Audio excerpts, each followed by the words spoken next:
G'day, Sarah. Welcome to Landscape Photography World. How's your day going? It's going pretty good. It's still a little bit early, so just starting the day, but it is beautiful and sunny here. I'm currently in London, so enjoying all the rainy and sunny weather that comes throughout the day. Yeah, the four seasons you get in one day in London. Yeah, but it's beautiful because it's spring right now, so all the flowers are out, so it's just gorgeous. Nice. It's a little bit cooler here. We're heading into autumn. Plenty of clear skies at the moment, and it's it's getting what we call cold. Yeah, Set because you're in 17 degrees. Australia. Yeah, I'm in Australia. Yeah, Yeah. yeah, so 17. it's not cold for me because I'm from No, I Canada, know. but I spent a lot of time in Australia, so I love it there. Fantastic. We might talk about that a little bit later. Why don't you tell people who you are? People that may not have come across your YouTube channel or any of your work online. It would surprise me if there hasn't been some exposure to it. Uh, I'm sure there's lots of people that don't know. Tell them who you are and why you do what you do. I am Sarah Lyndsay. I am a Canadian photographer. I live in a very beautiful place called Banff, which I'm sure most of the world knows. It's quite well known in the Canadian Rockies. And I have been a photographer, a landscape photographer for about 13 years now. But I also do self portrait photography that came a little bit later on in the journey. And it's really heavily focused around the yellow dress that I wear quite a bit in all of my self portraits. So the yellow dress has basically become the brand and the face of everything that I do. And now I do both of them actually at the same time, landscape photography and the self portrait photography. I've basically have blended the two together and created the yellow dress saga. Fantastic. So take us back to the beginning. Where did it start for you? How did landscape photography become a thing for Sarah? I was quite young when I first discovered photography, maybe 22 or 23, those early years of the 20s. And it actually started with Photoshop. It didn't start with photography. I was on a date with a fella who is a photographer, and he brought me back to his house because he wanted to show me like what he does. He at the time he would take images and then he would bring them into Photoshop and make. He was really into death metal, so he would make Okay. like, yeah, it was cool. He was a really cool guy. He loved making album covers for Yep. bands. So that was like, looking back now, I can see that was his creative, mindful space. So I just loved watching like he showed me how he does everything, and I had never seen Photoshop before. So I just loved the process of how he would create like layers and textures and just create something in that program. So I asked him, so I wanted to do that, not album covers, but I just wanted to play in Photoshop. Sure, So I sure. asked him to give me the program. So he illegally downloaded the program for me. It's all right. We And won't, Toby. yeah.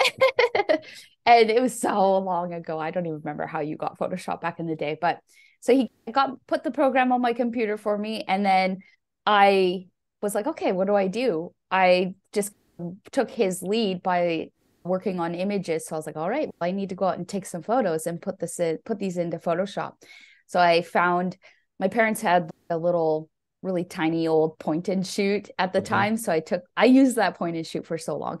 So I grabbed that and I just went out and started taking photos of usually like flowers and bees and jewelry. I would photograph jewelry because Okay. I really loved the bokeh effect. And where I would get like the inspiration from to start that, because the fellow also showed me a site that was full of art and photography. I'm not sure if many people will remember this, but it's called Deviant Art. So I used to be a deviant. Yeah. yeah, Deviant Art. That's like just the I think my original. account's still live. It hasn't even Yeah, been posted to it for mine is years. too. It reminds me of MySpace, but for artists. Yeah. Anyways, I would always see the images. Like there would be people that would just take photographs of like hedgehogs in like little teacups. It was so Sure. cute. Sure. And then my mind, that was it for me. My mind just exploded into creativity. But for a long time, I was photographing like everything that I would read in magazines or online. I was like, I want to try that. I want to try that. So I did everything, people, landscapes, again, jewelry, just creating little things and then putting it together in Photoshop. So I had quite a vast portfolio in the first year, but I never shared it with anyone. Never, ever. I didn't show people what I was doing. I just loved creating. And then finally, I posted a few photos on Facebook because Facebook was raging back in the day. Yep, yep. So I posted a few photos there, and it's usually your family members that will see it. And then they just started encouraging me. And I remember I was reading a magazine. My parents would get me a couple of photography magazines here and there. And I was reading this one, and I saw this picture of Lake Louise, which is in Canada, very close to where I live now. But back then I had never been into the Canadian Rockies, and I just fell in love. And that photo pretty much started my landscape photography journey. I knew I was going to go to that location and take a very similar photo, and that was it. Then I started getting into star trails and wanting to experiment with just cool little techniques, and I have not stopped since. Fantastic. Yeah. So when I talk to a lot of photographers, they tend to say they liked hiking, and so they were recording what they were seeing. And there's, for me, that sort of split between being a record or recording type photographer versus an artistic photographer. Sounds like that was flipped around a little bit for you. It was more the art that came first, and then the photography flowed on from there. Yes. So I do hike now. Obviously, where I live, it's just prime hiking world. But at that time when I started photography, actually, I used to be such a different person, which we will get into with the yellow dress now. But I actually was really overweight. So I was around about 250 pounds, which in the kilo world, I'm probably wrong on this, but I think it's about 95 kilos. And it'd probably be close. Yeah. Yeah. So because I started photography, especially landscape photography, that meant I had to get out and start exercising and getting to the places I wanted to photograph. So it actually changed my whole lifestyle. And I lost a bunch of weight with that because I started being invested in the landscapes. Yeah.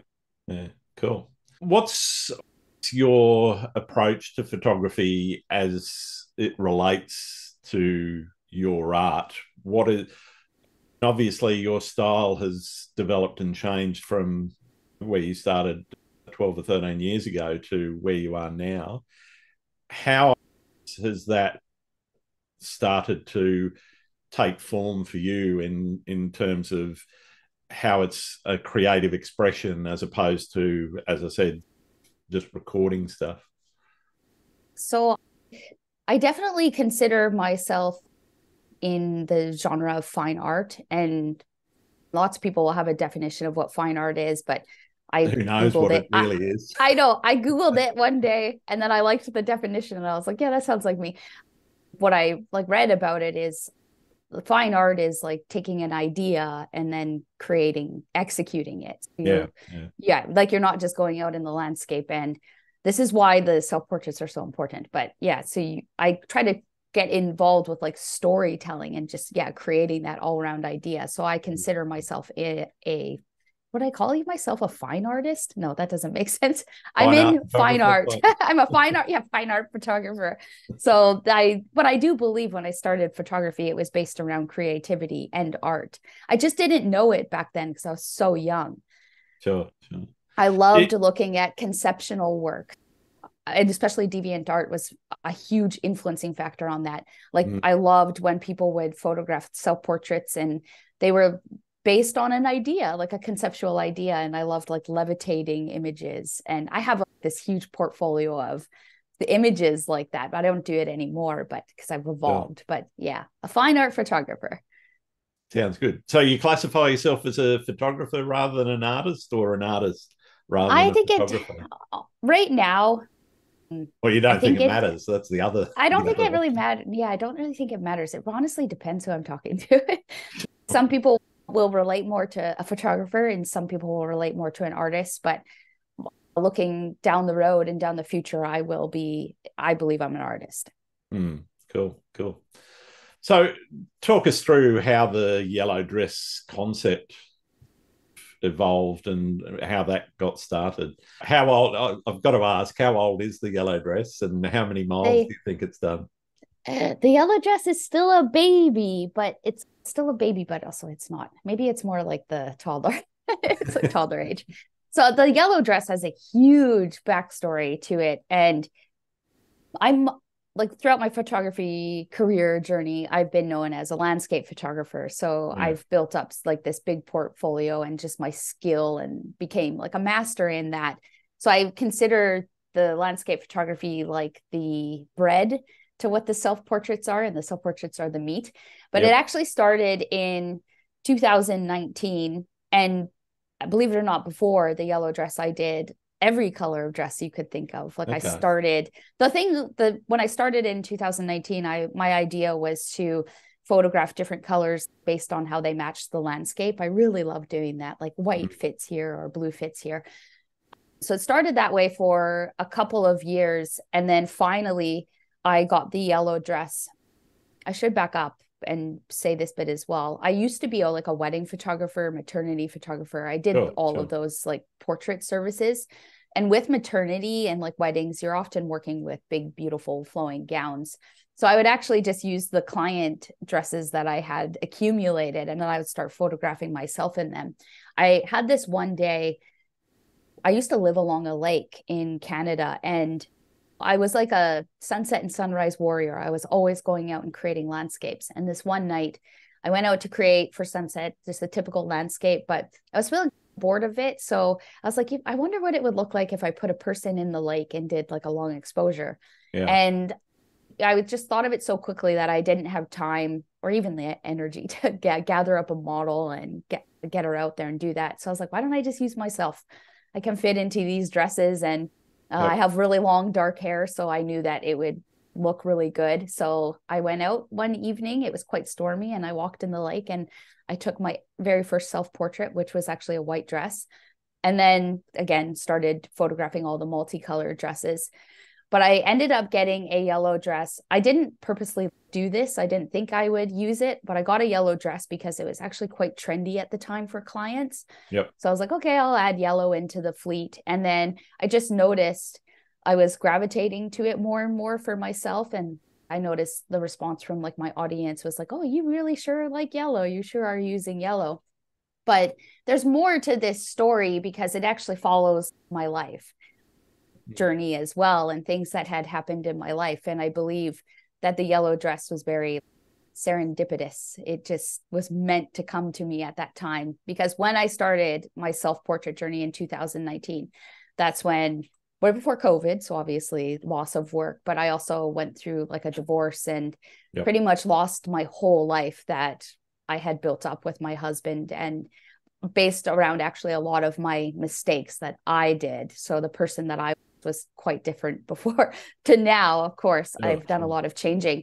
So the yellow dress actually represents like my personal growth journey, my self-awareness, and becoming a different person. And yellow is so happy and positive and just such a bright color. And like what it represents is basically what I want to become. I'm a Mm. big believer, if you act like sunshine, you will feel like sunshine. Absolutely. And Yeah. that's the yellow dress to me. And I like a lot of, there's a lot more to the story of like how I grew up as well. And I didn't really grow up with a very healthy home. So there's a lot of Okay. abuse that obviously influenced my decisions as an adult and where I made all my mistakes. So the yellow dress really is all about discovery and self-awareness and changing. Yeah. Fantastic. Are you using that as a means or a trigger for some of your creative expression in terms of how you've developed that self portrait of a person in the landscape? And I know from many of your images, you can be quite small, showing the scale of the Yeah. grander landscapes, but sometimes it's a little bit more intimate where you're focusing on a smaller scene. Yeah. I guess, how's it developed in terms of using that element creatively? So for me, like there still is, so I feel like it's, I almost am creating in two worlds. There's this part of me that I love the skill that I've built up, and I just love the technical aspect of landscape photography and going out and creating and using everything that I've learned in my knowledge and then creating some great work. And then with the self-portraits, it's actually now taught me more how to story tell. So I still, like when I go out and set up a scene and put myself in there, like I'm using my brain that is, this will look good. I know this will look good. And it started off with being like really small in the landscape scene, but now because I do have portrait skill like built up from before, now I'm starting to get more intimate on placing myself in the scene, more close up.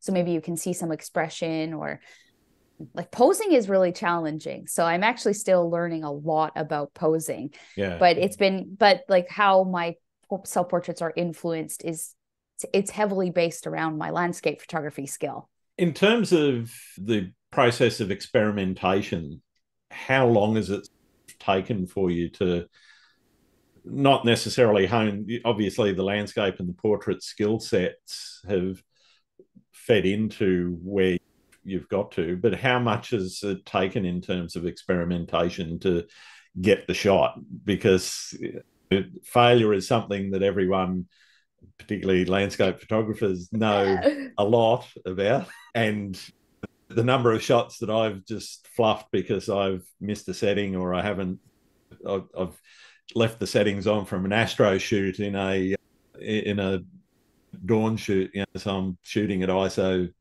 7,000 or whatever. Yeah, I still do that. I do that all the time. I will always make mistakes. I think it's taken, I don't think that part ever ends. So I consider I'm 13 years in deep of just still building up skill.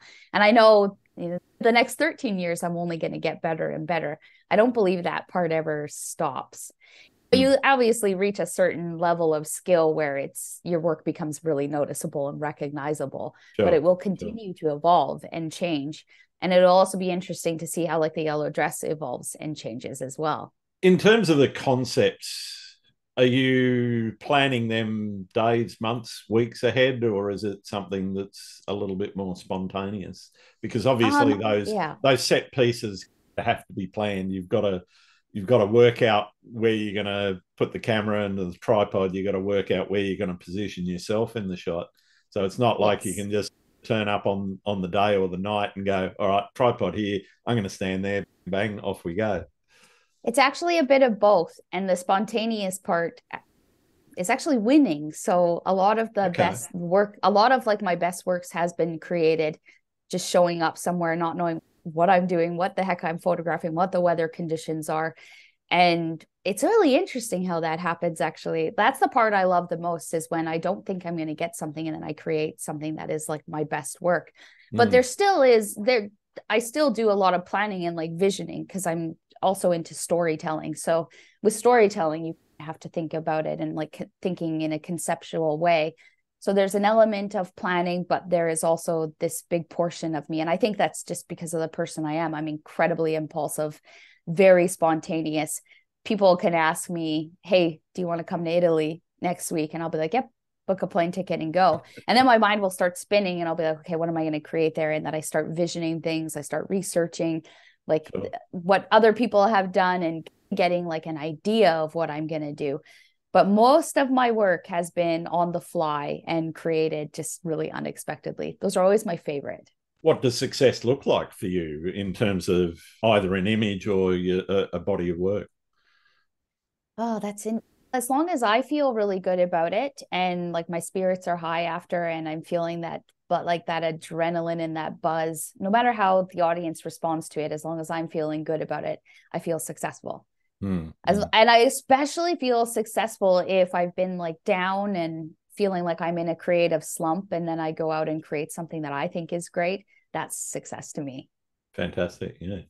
You mentioned storytelling and the desire to communicate. How much of your success do you attribute to that ability to communicate and tell a story in your work? I would say it's been now about like 2 years, well, a year and a half to 2 years of the yellow dress saga. And that has been the most successful that I have been. Not exactly financially successful, but becoming more globally known successful, because I'm a big believer in purpose. And a lot like photography is hard. Photography is hard to make it as for a living out of it. It's hard to Yep. grow a following. It's hard to just grow it in general. And because of my like self-development journey and like a lot of therapy and stuff, I started learning about purpose and passion. And again, the yellow dress just ties in so much to purpose for me that I believe I'm supposed to be creating with the yellow dress so that I can share my story with the world. It's become like the outlet of connecting with people, especially on an emotional level. I guess harking back to the landscape work rather than focusing just on the yellow dress, because your portfolio is much wider than that, obviously. Yes, my purple is huge. How about your success in communicating stories in those landscapes? With just the landscape photography. So as a business, like I teach landscape photography and I work like I would work with brands and all of that stuff. It's really hard to connect with people via landscape photography. Mm-hmm. I find that very challenging.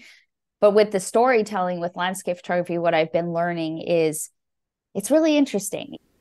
You don't show up to the scene to photograph the scene, like you make the image about the subject that you're photographing in the landscape. So as long as you're thinking in that way, you can communicate like a story behind the landscape. Let's say it's a big, massive mountain and it's stormy and moody. Like focus on telling the story about that mountain in the mood.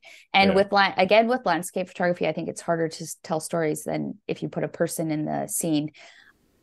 Taking like multiple images of that scene and tying them all together and sharing them all together at once really helps tell the story of that scene. So if it's stormy when you show up to a landscape, focus on conveying in the images that it's stormy and you will tell a little bit of a story through it. Yeah. Okay. In terms of the environment being a big part of your work, how much do you push any kind of environmental advocacy with your work, and whether that's the yellow dress or the pure landscape work? Do you think about things in those terms? The sense I get from your work is that it's very much grounded in the place, and whether that's, as you said, it could be Italy, it could be Scotland, it could be Canada, it could be Australia. But there's very much a grounding in that environment, and you very much get the feeling of being in that environment. Sorry. I don't really focus on like at all really talking about the environment. I just never think of it because I'm trying to share a different message through my work. I'm not, of course, I respect the environment and I know that I have influence and that I could definitely be sharing to people, hey, obviously leave no trace, take care of this, but I rarely talk about it. And that's because I'm focused on a completely different message. I'm not focused on the environment when I'm out there, but I do recognize like my responsibility and my influence. Again, there will be photographers they're very gentle about it because I photograph a lot of wildflowers and some of them will just gently remind me, if you're going to there's places where you can go in the wildflowers. There's obviously places that you can't. And they will point it out, be like, maybe you should explain how you've been in this scene. But a good example of this is every year I go and photograph a tulip festival, but I missed it this year because I was traveling too much. But I always go and photograph a tulip festival, which is controlled and put on, you pay for it. And they always have areas, they're pretty relaxed about their tulip fields. They have fields where you can go and pick flowers, and they have ones where you can go and stand in the rows and take pictures of yourself. And I had one photographer, he came down hard on me and was like, you should know better considering your influence. But I also felt you should know better because this is allowed. Do your research and look at the tulip. I'm not, and go and look at. I'm tagging the tulip festival in all of my images. And if you go and look at their account, they're sharing tons of images with people in the fields. They built those fields for things like that. And I don't believe people actually realize that the tulips that come up, like the colorful flowers that come up, that's for display. The money-making portion and the environmental portion is actually the bulbs underneath the ground. So at the end of every season, a tractor will come over the tulips and cut off all their heads. It's such a special thing, the tulip festivals, and it draws families and people come in there and take photos. It's beautiful. So I will stand up for things like that if someone is coming down on me for being in the flowers. Yeah, no, fair enough. I know over here we have canola season, and Oh which yeah. is where you get those beautiful carpets of yellow and green across farmers' fields. And I do know some photographers that are very respectful of Yeah. those fields because they're a financial crop for the Yeah. fella that or the family that's growing them or the company that's growing them. Yeah, absolutely. Quite I a, haven't quite been a, in a canola field yet. I definitely want to, but I do know because I live in an area where we have the same thing, the canola fields and the big farms. mm, And I drive past them all the time. And I have photographed them before. But if I was going to go stand in it, at the edge of the fields, it's always the really sparse kind of, it's yeah. like Well, the dead that's of it. for me. That's always Yeah. acceptable. Is that Yeah. That's the place but to stand. also if there's a barbed wire fence in front of me, I'm not climbing over it because I don't Yeah. like to rip clothing. But Yeah. Me either. it's there for a reason. Use a longer Yes. lens. Yeah, exactly. Yeah, I use a longer lens. I shouldn't say I haven't been in a canola field. I have, but it's always at the edge of it on the side of the road where it's just the little fingers that trickle Yeah, off. yeah. But I also know because I grew up near farm world, I know that that's their crops. I've had farmers drive by me before when I've been out photographing their fields. Not once have they ever come out and been like, "What are you doing?" If I get permit, like if I have asked before if they stop and I'm like, oh, I love your field and can I photograph it? Oh yeah, of course, that's so good. But I would Yeah. never go like way deep into a field because it's also mucky. Yeah. I don't want to get dirty. I don't feel like with fields, and because the hordes of people will always gravitate to what's popular, and Yeah. Yeah. being out in the middle of the nowhere in a farmer's field just doesn't do it for a lot of people. Yeah. No. That's the great thing about it is we still have that special pocket to us to photograph, which is really quiet still. Yeah. It amazes me. I don't know if you've noticed it in Scotland and the UK, the right of way Oh laws that are yeah. there, where literally I went on a hike in the Lake District a year or so ago, and to get to this particular waterfall, you literally had to walk through this farmer's yard, not his fields. You there was a lane up to the yard, and then he's got his house and he's got his barns and he's got his tractors and whatever, and he's chickens running around, and you're walking through, and all of these Yep. hikers are just walking through that place, and it's I don't know over here that you don't have the same laws, so it Yeah. just feels really weird and a little It bit does. Yes. trespassy, but Yeah. I think it's called because they did it's the same in Scotland. I learned that in Scotland when I yeah, was over there. yeah. It's called the right to roam. Mm, yeah. You're allowed to like I didn't know that, but I still didn't do it. And I would feel guilty.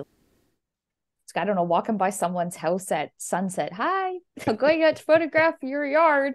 But it's cool that you can do that. But Yeah, I don't feel comfortable doing that. yeah. I don't feel comfortable. I don't mind doing that where there's definitely a path, and if the path, Yeah. in this case, the all of the guides that I read said this is where you go, and the path is through there, and the Yeah. farmer just nodded and waved, and that was cool by him. If it's cool by Yeah. the farmer, I'm okay with it. We had when I was recently in Scotland, we did have this one moment where I felt like we shouldn't have been in the spot. And it was like we just got stuck in our camper van. And it was because we were on grass that was just way too soft. And for me, I was not driving. I did not make this decision. So I knew we were going to get stuck. But mistakes are mistakes. It happened. But I had a moment based on like where I'm in Canada, we're very pro protect the environment and it's really controlled. I Mm. felt guilty that we were trying to put the camper van on that patch of grass. I won't fully use the right to roam in these countries. I will still respect it. Fair enough. I guess one of the things I'm interested in is how you challenge yourself to come up with new ideas and think outside the square and experiment. What techniques do you use to do that experimentation? Oh, that's an interesting question. I never have a problem with this. This is never something that like I've ever struggled. Like I definitely get in creative funks, but Everybody I like, does. Yeah. yeah, I push myself after because there's always a creative surge after a creative funk. So I always push myself, but I draw a lot of inspiration. Like I look online, obviously, and see things, and I'm like, oh, that's beautiful. I'm going to go out and try that or learn this technique. But I draw the most inspiration from like how I'm feeling in my heart, like at the time of my life, actually, that heavily influences my work. Yep. And it seems to be, which is annoying. And I thought about this the other day. Like, if I have a lot of turmoil going on in my life or like a season where it's just not very good, I actually create my best work. And I'm like, okay, so to be a successful artist, I'm going to have to go through a lot of crap. Lovely. Because that's usually when I create the best, is when I'm really Yeah, like sad or I emotional. was talking to TJ Thorne recently, and he was saying almost exactly the same thing: is that you don't get your best work by doing something that you're comfortable with, Yeah, because exactly. it becomes automatic. You don't push, you're not pushing yourself. So if you're not actually getting outside your comfort zone, how are you ever going to succeed and progress? Exactly. And I'm not a person, like, I used to have a problem with being in my comfort zone, but not anymore because my life was flipped upside down. So I changed. So it's Mm. every aspect of my life is like living outside of my comfort zone. Like right now, I'm just traveling Europe and just going with the flow and seeing what happens and creating on the fly. So I'm a big believer on getting out of your comfort zone and saying yes to Yeah, things. Yeah. absolutely. Absolutely. I want to move on to the commercial, I guess, the bits that enable you to go and do things like that. So, where did the commercial side of photography start for you? Was it with the portraits and wedding photography, and then you've just expanded that into full-time landscape?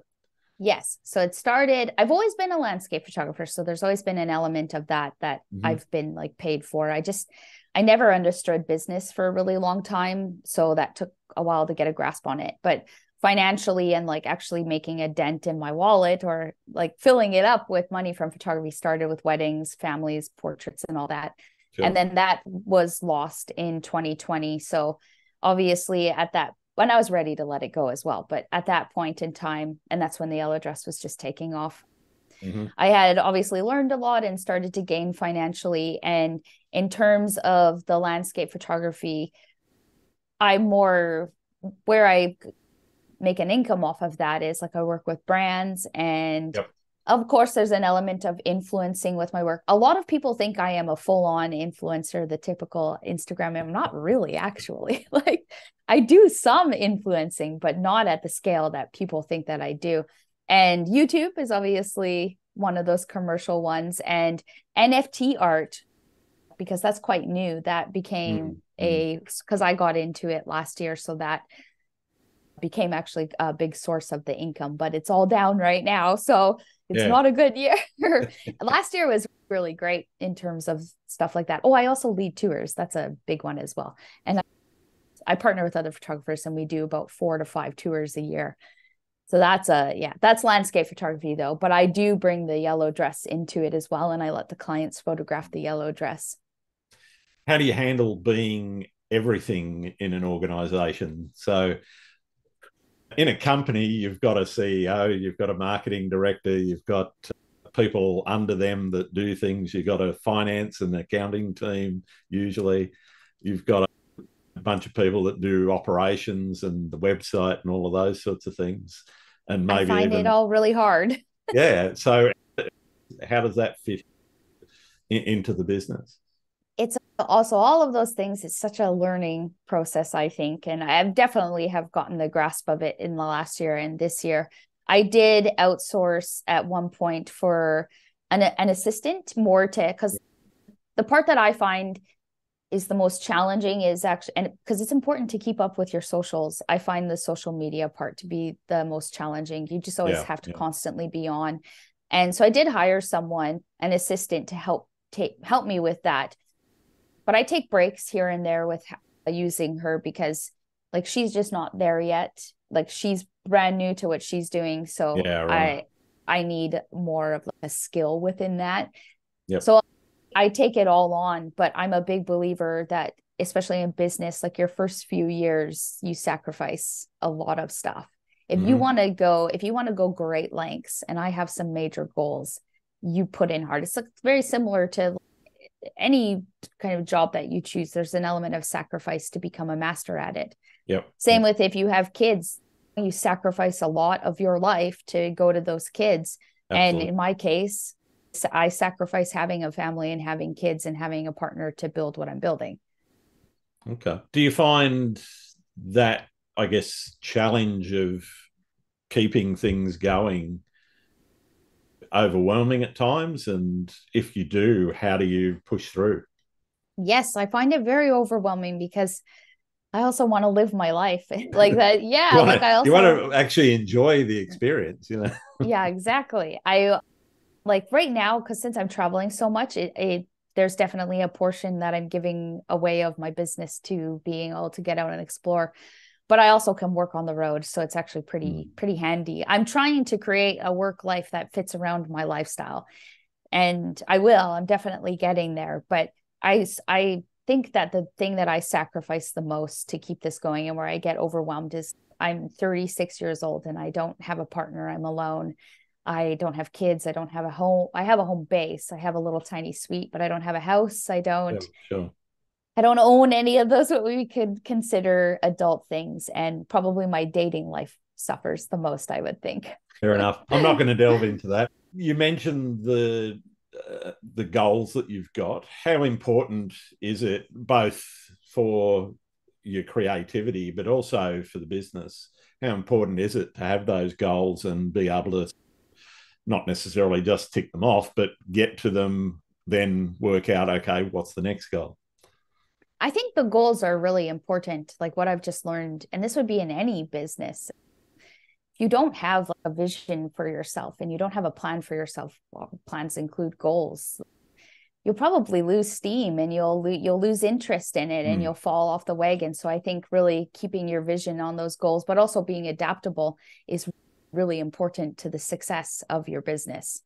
definitely, definitely. And create creativity as well. You need to know that you need to get better at what you're doing. I even find it down to individual images. I need to have an idea in my mind what Yeah. kind of image I'm trying to convey, and that starts in the field. And sometimes, if it's an astro image, for example, it might even start with the planning using photo pills and Google Maps Yeah. and all the other tools to work out. Okay, well, that's where I need to stand, and I can work a composition from there. Yes. Yes. They say with YouTube, because YouTube's an interesting beast all on its Mm, own. I'm Um, learning that. yeah, I remember someone told me because like I was encouraged to get on YouTube and by like really great photographers. Nigel Danson was the one who like approached me and just said you should be on YouTube. You would really fit it. And then I remember talking to I think I was talking to possibly Adam Gibbs a little bit about starting up YouTube, and he Yeah. said just focus on 100 videos and improve something with each video. Mm, So that was really great advice, and it makes you think like long term as well. yeah. Like Yeah. it's just not going to happen right away. So that's been helpful with goals. Yeah. I think with anything, nothing comes without effort and nothing comes Yeah. without the steps. Nobody gets to 100,000 YouTube followers or whatever in one day unless No. they have some incredibly viral piece of content. Video. Yeah, you got to have Yeah, if you can. they're so rare, and Yeah. the amount of content, the amount of stuff that's being produced these days, it's almost impossible to get seen unless you actually Yes. just build and build, Yeah. regardless of which Yeah. social media you're using. Yeah. Reverse engineering is very important with YouTube. So Mm. if you pick a niche or whatever you are into, less landscape photographers, research that niche and what other people are doing and do reverse engineering on it Yep. and see what worked. So there's an element of give and take when you're building something. Like I of course I don't want to look at trendy titles of what people are putting on their videos, but I also know you need to. Yeah, you can't get it. Unfortunately, with YouTube, you can't get away without having some kind of clickbait title or thumbnail there that Yeah. says, "Hey, look at me." Yeah, I'm learning what I've been learning with YouTube is like what performs the best in terms of what the thumbnail looks like is having a person and a camera in it. Yep, Yeah, that's been interesting. interesting. I just actually learned this recently and I'm like, why didn't I know this 50 videos ago? Pardon me. In terms of your workshops, let's talk a little bit about how a workshop or a tour with Sarah Lyndsay, what does that look like? What does a typical day on a workshop with you look like? Ooh, they're intense. So again, I usually partner with people. I've been very fortunate. I've had a couple of fellows that I've worked with who already had something built up, and then I'm lucky enough to be brought on to co-lead it. And I also now work with Luminar, like Okay. this Yep. that software. They do the what's called Luminar Adventures now, but they last year they started up a camp and they Mm-hmm. bring on 40. It's really great. And they brought me on as one of the masters, and that was pretty cool. So they approached Nice. me about that. But these tours are so I think everybody has a definition of what a tour and a workshop is. But for our when we run something, we consider a tour like a workshop is very educational based. There'll be a lot of classroom time and you're learning Sure. something. Sure. And then a photo, like the type of photo tours we do, especially me and this fella, his name's Josh Cripps. Me and him have done quite a few together. It's Mm-hmm. more of a trip. It's an experience for the client. It's a trip. We are teaching them photography out in the field, but the focus is taking them to the locations. Yep. And then we also add in extras because these clients pay a lot of money for these tours. That's just the market we're in. Like we add in like a wine tour or Nice. really nice restaurants and just give them a whole experience because that's what they want. And they're Mm. typically older, retired with a photography hobby, and they just want to make new friends and come learn photography, but also enjoy whatever country we're in at the same time. But Sure. they're very draining. Like they're for all of us, those tour leaders and the participants at the end, we're just like, we're dead, but we did it. We all did it. So it's pretty go. Those sunrises and sunsets. Yeah. It's always revolved around those. Absolutely. Absolutely. How do you maintain your creative vision and your artistic integrity and balance that with the commercial or client demands in your photography? Because what you might like photographing might not be what sells. And whether that's an NFT or whether it's a print or whatever, whatever medium it's going to be. And how do you balance what you like to do versus what actually is commercially successful? That's a great question. I think about this a lot.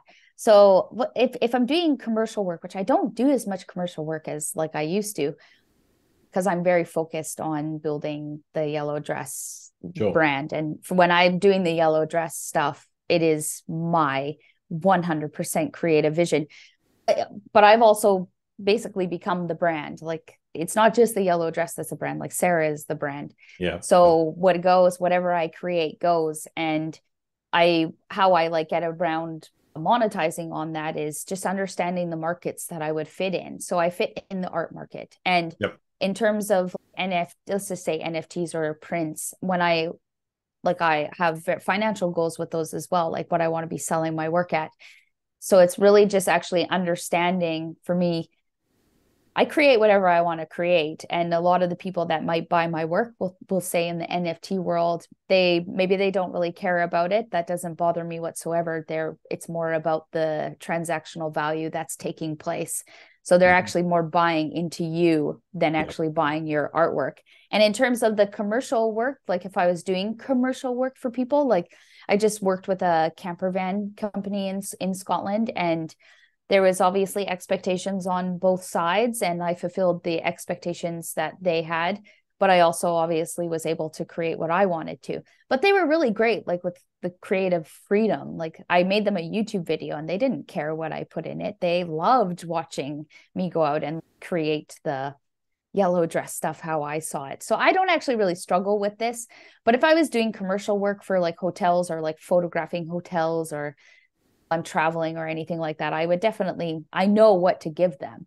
And Yeah. it doesn't bother me at all to photograph Yeah, that. I'm like, it's it's a little bit easy. different when there's a Yeah. client with a brief, because Yes. you don't, if you Yeah. don't fit the brief, they're not going to hire you again, and No. they'll And that stuff doesn't didn't work. end up on social media or anything. Like I Yeah, already know how to do it. I know the skill. Just go out and photograph it, dump it in a gallery, and then they use it. yeah, So I don't struggle with that. I know a lot of people will say if they're doing photography for a living, then they'll lose their love for it. But I don't feel that at all because I'm realistic. I'm like, if you want to pay the bills, you might have to go and photograph a few hotels. And it's a absolutely. really it's an ego thing. But I'm also, and then well, I'm doing stuff that I do want to pay the bills, but the main thing I want to pay the bills is the yellow dress. That has to be based on my vision.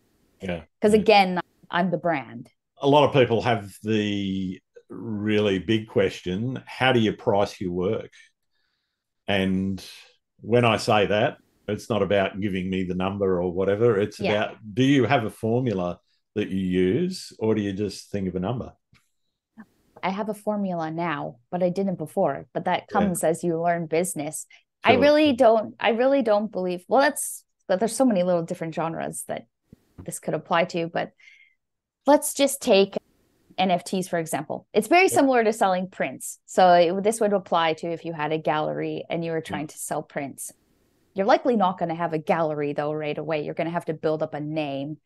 So I really think a photographer can shoot themselves in the foot if they, let's say they pick up a camera in their first year, they go out and create some work and then they want to sell it.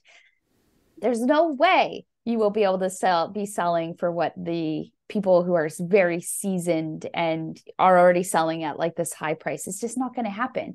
You Yeah. have no value. You have no value to add to the world. No, it's not just about pretty pictures. You got to build up to that. So definitely starting off at a lower price point. And for those people, so let's say in the NFT world, if you're new to it and you are starting off at a lower price point, and let's just say you become very successful and a lot of people are putting their trust into you to become successful. Yep. Those people that supported you early on are only winning in the end. They got in at the Right. Sarah Yeah. Lyndsay early price they picked point. up a bargain. Yeah. They picked up a bargain before your value like exploded. So That's right. I think the formula is very gradual when you start out, and to be realistic, there's just no way. Like, let's use an example: photographer Will Patino, very successful landscape photographer. If I started photography just this year, landscape photography, I can't go and ask for the prices that he's asking. Yeah. You got to build it up, and that's just business. That's just life, and there's nothing wrong with that. No, that's right.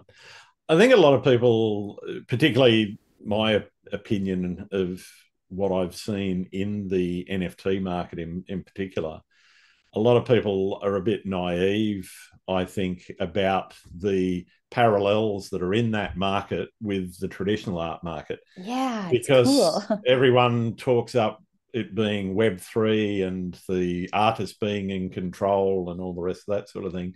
But the gatekeepers are No, still there on absolutely, both markets. And absolutely. those elements that you were just talking about is a beginner or somebody that's not known, doesn't have a name in the market, is not going to be able to sell their work for the same price as somebody that's blown up and has got that name. Yep. And it's all, yeah, of course. I think you're bang on about people being quite naive. But I also think the NFT space, when it started, since it was new and it was exciting and there was hype, And it filled people's heads with it was a gold dreams. rush, and people Yeah. get excited when there's a gold rush. Yeah. Yeah, exactly. But then it also helps weed out the people that don't have the drive or the passion to stick with it. And it's still very much growing, but it is, on my last tour, I was working with a lady that works for Google, and we were talking about the NFT world. And she said, right now it's just extreme niche.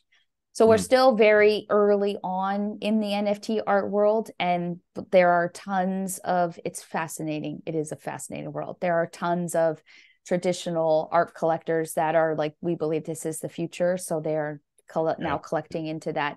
And we're still in the early years. We're still considered the pioneers of it and building it up. It's and a yet pretty you cool do world. have some of the traditional big names like Sotheby's and Christie's and yeah, so forth Sotheby's getting and involved Christie's. in it. I think you got to use your common sense as well. I hate, it's so hard to, you gotta you got to let trust build up, especially with other photographers. Like Yeah, other photographers are always telling each other what to do. So you really got to use your gut and take your time to understand the motive of that photographer. And if what they're saying feels wrong, it likely is wrong and not right for you. yeah, So that's really important, is building up trust. And it's, yeah, Sotheby's and Christie's. And if you can open up your mind and just see like what the traditional art world, how they are incorporating this NFT world, like why would they be doing that if they don't believe it has a future? exactly.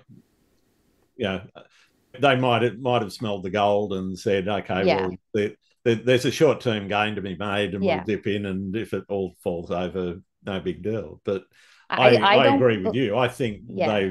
they've looked at it and said, well, there's probably a future here, and it's Yeah. probably not going to go away too quickly. It might be a bit rocky in the early days, but Of course. it's Because it certainly not mirrors the crypto. Yeah, it yeah. does. Yeah. It's tied with crypto, and I don't crypto think it's is, helped with some whew, of the PFP and some of the gamification yeah. projects which fall over, get rugged, and all those sorts of things where people are investment for me, and it's no different to Wall Street or the Yeah, ASX or exactly. whatever. You know, That art is the exact same it's thing. just a And fancy form of betting. yep, exactly. And like people are betting on the artist value going up. And I think where people are naive as well is that you also have to understand human psychology. So with Mm, business, I think it's really important to learn that absolutely. there will be collectors that will, we call them collectors. They will often talk a lot about, oh, we're here for the art. We just love the art. And it's, if you know how humans operate, any sort of relationship, even whether it's like a friendship, a romantic partnership, or there's money involved, there always needs to be transactional value. Someone is gaining something from someone. Absolutely. And to think that is not how the world works is very naive. So Absolutely. like some of these collectors might pump up their name or pump up artists in the NFT space, but they're doing it for a reason. It's all about trust and understanding people's Yeah. motives. They want to make they've invested early, and they Yeah. want to make a profit at the end of the day. Yes. There are collectors, though. They're very few and far between. I have one great collector. I just know I could always go to him, and because his heart is so good. Mm, But I took time to learn, like for us to get to know each other. And he truly, he is so, the knowledge that he shares with everybody, he's such a successful man. Is that he's like, of course I'm here to make money, but he is passionate about photography. He loves it. So yeah, he yeah, gets great joy out of collecting, but he's smart. So he'll pass on something that he doesn't think is like worthy of his time.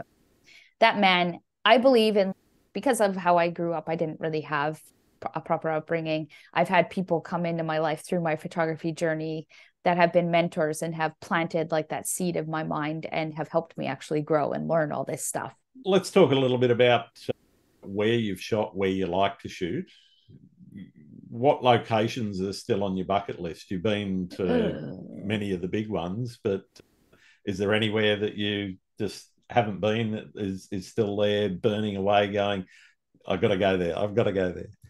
Yeah, probably every country in the world. That's Right that's now, that's my list, but yeah, that's my dream. Of course I'm realistic that it won't happen for well, probably pre quite some COVID, time. I was actually planning to do the Silk Road because it's you don't see a lot of people do that because it's hard. It's not easy to actually do that, and you don't see a lot of photography from it. And that was one of the reasons why I was planning to do it. But then COVID Yeah. hit, and it was Well, it just pushed it starting off the back. journey in China. That's probably not a great idea.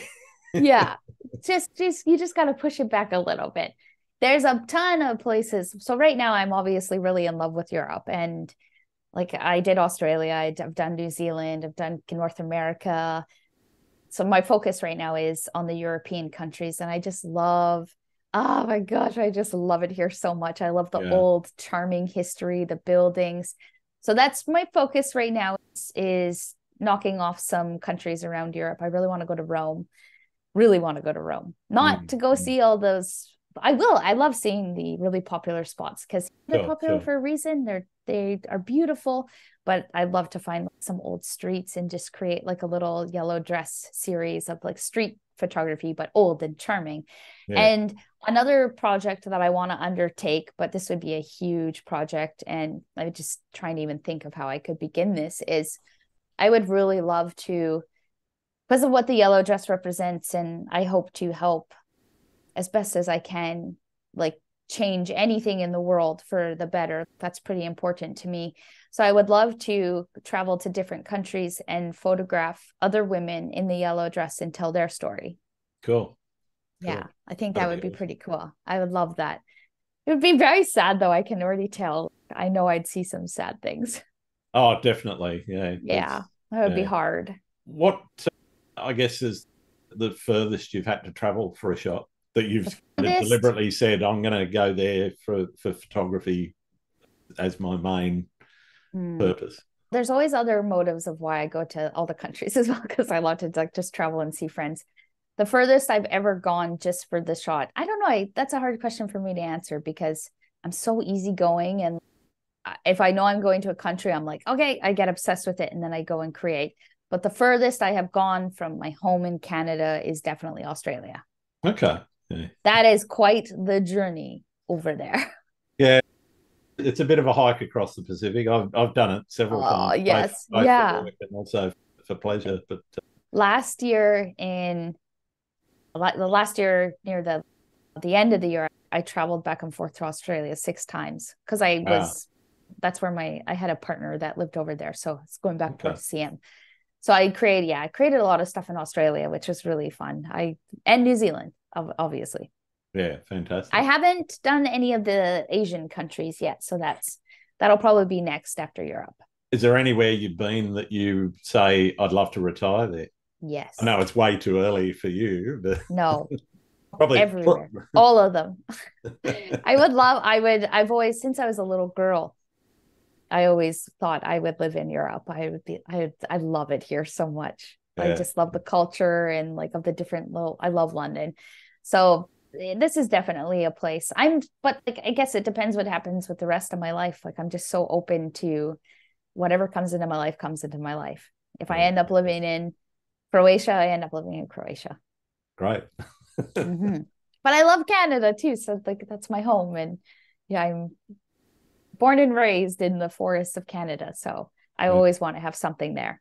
I think I'd be pretty happy retiring in Banff. I've been there a couple of times, and yeah, Yeah.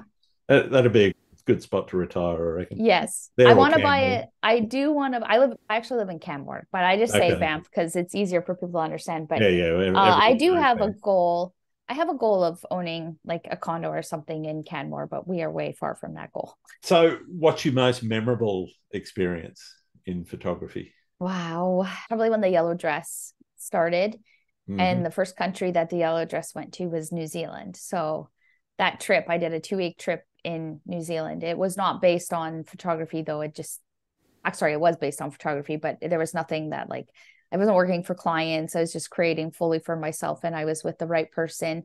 And we Sure. had the most beautiful trip of probably my life. And it really kick-started my love for travel and taking the yellow dress places. So I'd say that was the most memorable moment for me in photography. Fantastic. What about horror stories? Everyone has a trip or an event that has changed their life. Have you had Yeah, any? I've had some horror stories. And again, like my photography journey mirrors my personal life journey so closely. So I can't ever really separate the two. But I think I had a nightmare story in Australia and I had a nightmare story in Mexico. Like I had went to meet up with a friend in Mexico and that was going to be on my list of creating as well. So I Mhm. love to take the yellow dress to all the different countries, and just the person that I was with was just he just wasn't kind. And Okay. I actually ended up one night, I was only there for 3 days. And on the last night of my third night, I just looked at him. I'm like, I'm booking a plane ticket. I'm going. Wow. So yeah. And I didn't end up creating any content there. I didn't do anything, no yellow dress image. And I like came back home to Canada and made a kind of a little bit of a YouTube video based around the reality of travel and photography, and it doesn't always work out. It wasn't a horror story, but it was just a pain in the butt. What have you learned about the world through photography? Oh man, oh, that is beautiful. Like the world is gorgeous, and so that I hold very near and dear to my heart. Like the world is a beautiful place to photograph. But I've actually learned also the opposite about humans, that the world is actually quite ugly. Mm-hmm. And that's why the yellow dress has the purpose it does, is because it just breaks my heart. Like the way people treat each other, and it's everywhere. It's all over the world, especially in like the vast difference of like North America to other places that don't have anything, and like just seeing how children live. And Yeah, yeah, so yeah, photography's opened me up to that. Again, it goes along with my personal development journey of just trying to be a much better person to the world. But I think the world is really ugly. mm, It's beautiful and it looks like, but the heart of the world is selfish and yeah. I think people are the yeah. problem personally, but People, yeah, that's people, just they're me. just, the world looks beautiful and the people are ugly. Yeah. And I don't want to be that. And Mm, I know how I grew up and I know how it affected my life and just made living quite difficult. So I refuse to add to that. I want to have the opposite effect. So that's the goal with the yellow dress, is hopefully to help inspire or change anything that I can. yeah, fair enough. Do you prefer shooting alone or with other people? It really depends on what I'm focused on. If I need to work and create, especially for YouTube, I have like certain people that I can be around that come out with me. It's usually Yep. other YouTubers because we just respect each other's space. We both go out, and if we need to help each other, we help each other. Yeah. But I have a I if other people want to come shoot with me, that is totally fine. But if I'm doing anything for like YouTube, I need to be on my own. Yeah. Yeah. Mm-hmm. Do you get your shot, take it home, get it into the computer, start editing straight away, or are you the type that leaves it for a little while and lets it gestate? Or I'm a bit of both. If I'm really excited about it, and especially if it's for YouTube, I'll have to get to it right away. But a lot of it's actually mostly my landscape work that sits. I was just doing a tour in New Zealand and I have so much to edit from that still. Yeah, I'll definitely let things sit, but I don't create as much as I used to, which is interesting because I shoot now with more intention and story planning. And it's just not, I'm not like the spray and pray shooter anymore. So I don't have like a huge backlog of images, but yeah, if it's important and it needs to go on YouTube the next week, then I get to it right away. yep, yep. And if I'm excited about it, I'm like, yes, I need to edit this. Straight into it. Yeah, yeah. Yeah.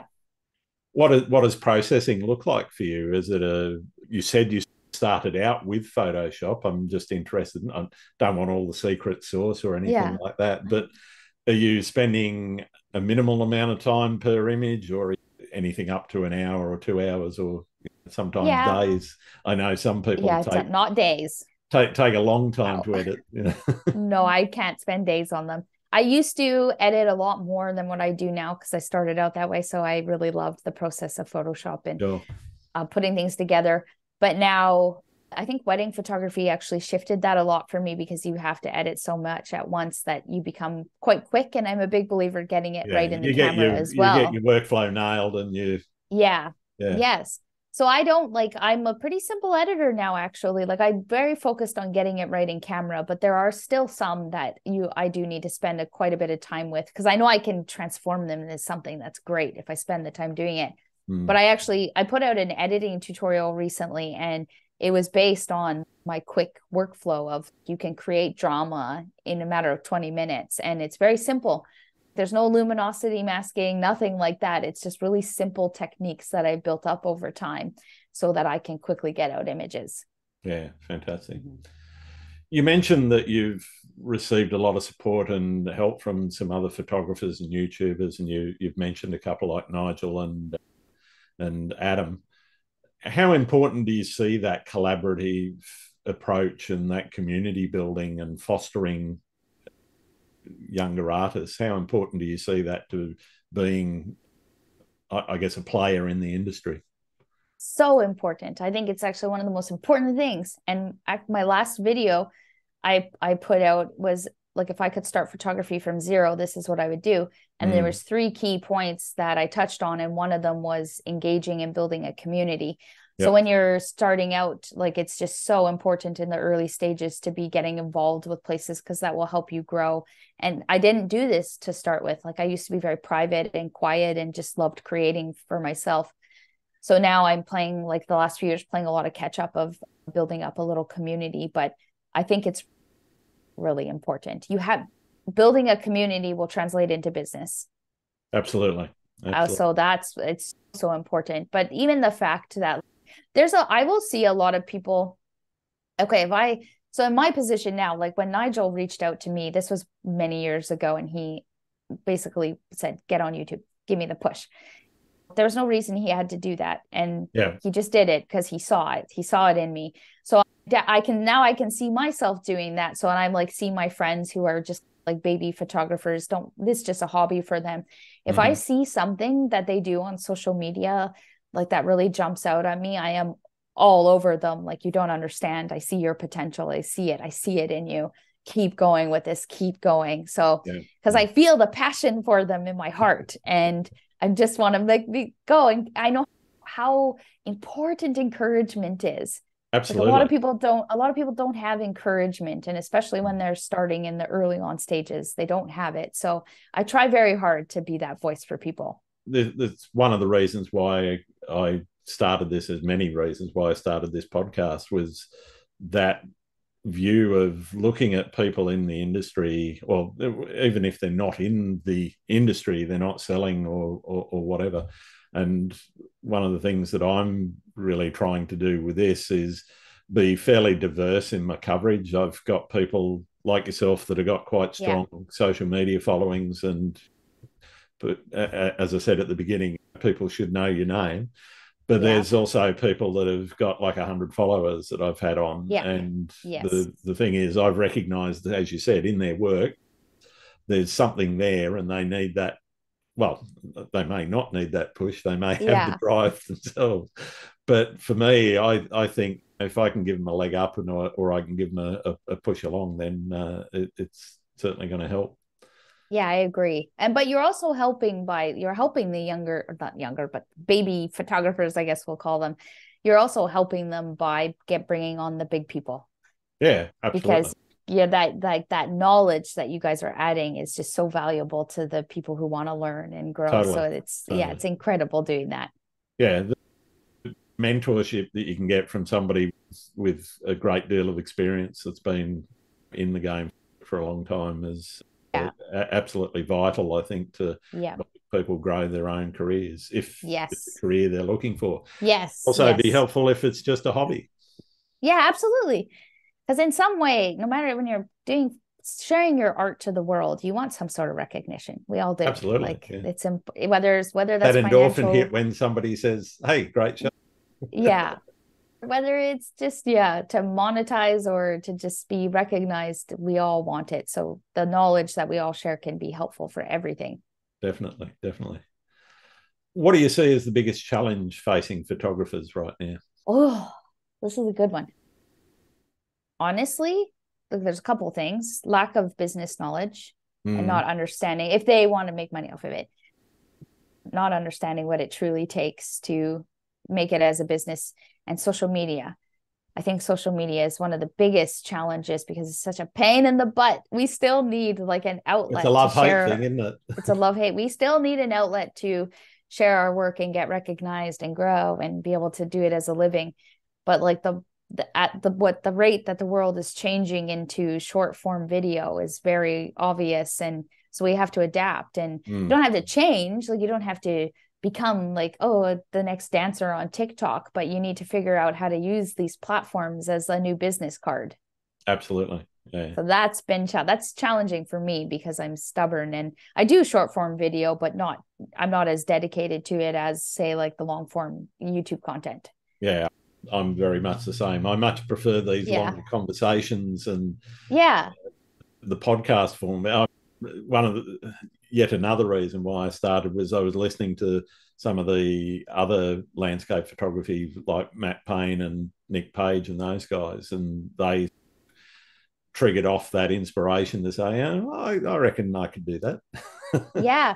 So I think you're actually in a smart position because especially with YouTube, podcasts are on the rise with YouTube. Very much. I Yeah. noticed the other week they've actually now created a new playlist sort of element, which is basically a podcast. So you can actually Yeah. classify a playlist now as a podcast or create a completely new playlist as a podcast.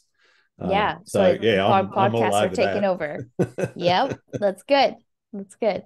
What do you see the future of photography being? We're definitely going to be in, influenced by AI. So Definitely. Yeah. that's quite I guess we're gonna have to see what's gonna happen. But no matter what changes and like how much AI takes over, I do think that photography will still always have its niche, and there will always be people that love it and support it. And just like film, like when we change from film to digital, film is Yeah. still around. There's still Yeah. people that are into film. It just might become even more extreme, like extreme niche. Yeah. That's where I see the future. I don't see people that love the experience of getting out into the field and doing landscape photography. I see definite threats for people doing commercial photography, less so weddings, because that's an event if you're not there. So I think some of those may actually gain a little bit of value. Yeah. But for the modeling industry and for things like product photography, I can definitely see the threat. Yes. Marketers just typing away, going, okay, this can of whatever it is, the soft drink is exactly that way. I want a few more dew bubbles on it. Thank you very much. And they'll get what they want. People are soon going to be selling prompts rather than tutorials. Exactly. Yeah. It'll be I know it's going to be. It'll open up new markets. It'll close down some others. Yes. That's why I think it's so important, but it'll never take away how humans emotionally connect with each other. So that's why I think it's so important to, if you're comfortable with it, like in my case, I'm not afraid of video at all or talking to the camera. So this is my chance to connect with people and create that like emotional connection with them. So I see video being very valuable. Absolutely. If you weren't a photographer, what would you be? Wow. So many things. My first choice would be a psychologist. I really am into that. And my second choice is a police officer. Wow. Okay. I know, but I'm too sensitive to be a police officer.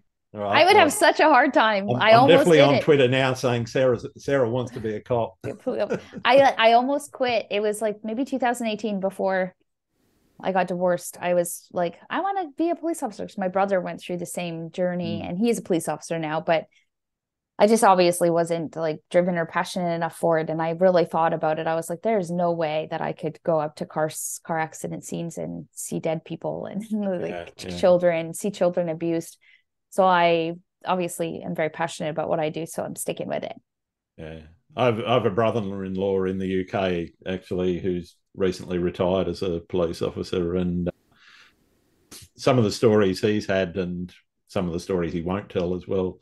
But I know that he's been involved in through other sources. Yeah, it's definitely not. I got to admit, it was something that I considered as a career choice when I was at school.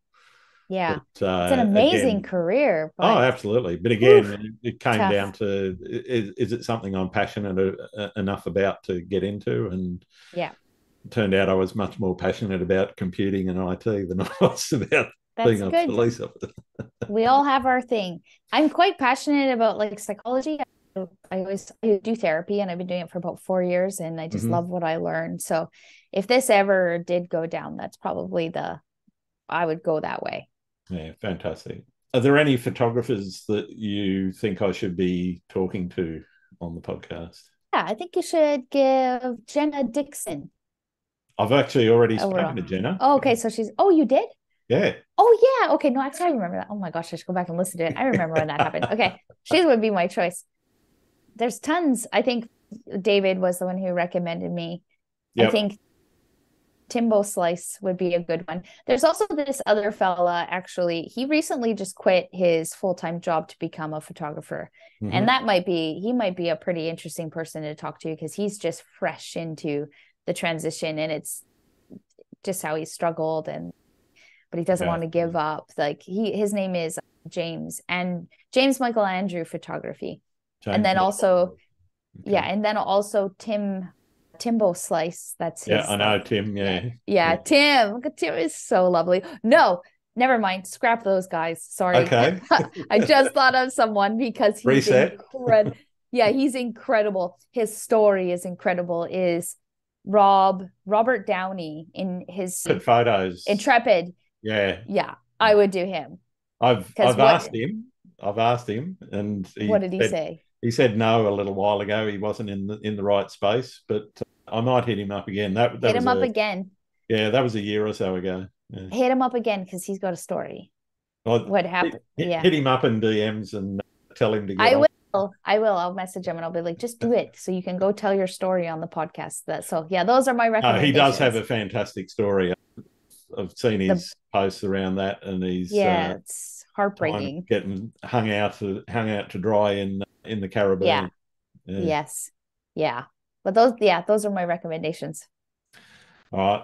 I've got one more question for you, and for most of my listeners, it's the most important one that I have. Do you like pineapple on pizza? Absolutely. I'm Canadian. We invented it. Why is it called Hawaiian then? I don't know. We must have been like, pineapple is very Hawaiian. So let's put. Of course I do. That was my favorite pizza growing up as a kid. Hawaiian or pineapple, ham, and cheese. Yep. That is a Canadian classic pizza, and it's delicious. Fantastic. All right. Well, it's been absolutely wonderful having you on the show, Sarah. Where can people find your work? The best place is probably my website, which is www.com. Instagram, Twitter, YouTube. YouTube is the most valuable for everybody. Definitely YouTube. So I'm everywhere as Sarah Lyndsay. Fantastic. All right. Thank you very much, Sarah. Thank you very much. Thanks again for listening to Landscape Photography World. I hope you enjoyed the show, and keep listening because I'll be joined by some great guests in upcoming episodes. You can find my work in this podcast at grantswinburnphotography.com. I'm also on Vero, Twitter, YouTube, Instagram, and Facebook.